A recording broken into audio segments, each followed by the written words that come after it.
কাজ নিয়ে যদি সারাদিন পড়ে থাকিস, রান্না বাড়া কখন করবি?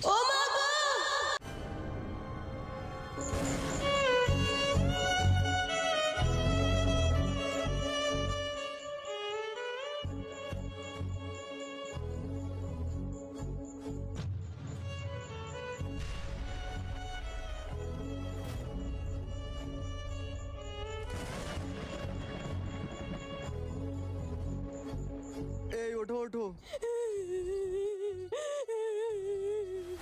কি ব্যাপার বাজান, তোর এই অবস্থা কেন? বিদেশে দুর্ঘটনায় আজের এই অবস্থা। তাও ও তো এখন আর কাজ করতে পারবে না।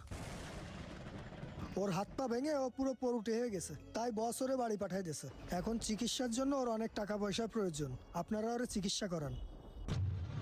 হাই হাই হাই, বিদেশে যাইয়ে হাত পা ভেঙে নিয়ে চলে আইছে, এখন ওরা খাতে দেবে কিটা? এ সংসারটা কিভাবে চলবে? এ মা কি হইছ কি? কার সাথে কথা করছাও? তোর ভাই ওই দেখ কি অবস্থা করে নিয়ে বাড়ি আইছে। তাই তো রে, এর এ অবস্থা কি করে হইলো? বিদেশেতে অ্যাক্সিডেন্ট করে বাড়ি চলে আইছে। ওই অ্যাক্সিডেন্ট করিস তা বাড়ি আইস কি এত্তি?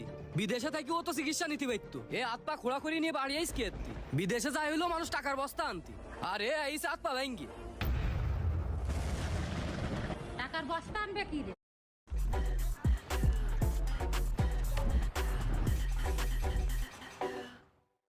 ওর পাশে এখন টাকার বস্তা ডালতে হবে ওর চিকিৎসা করতে। ও মা, ও ভাই, তোমরা কি কথা বলতেছো? আমি বিদেশে থেকে তোমাকে জন্য কত টাকা পয়সা পাঠাইছি, আর আজকে আমি